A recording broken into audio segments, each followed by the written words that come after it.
Well, one more hour to go and we're still safe, but we're living basically on a little island at this point.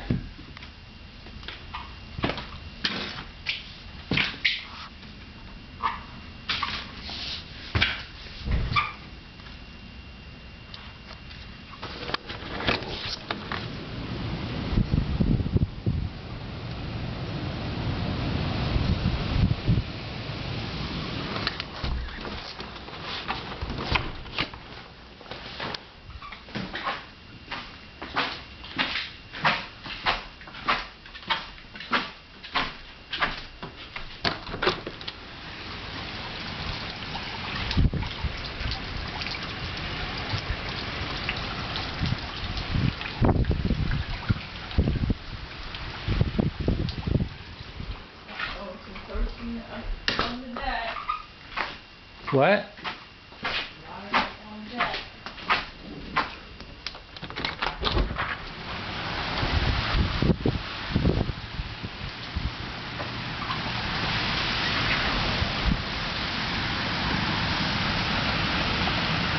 We have about 1 more foot of safety left, and then the water comes in the house.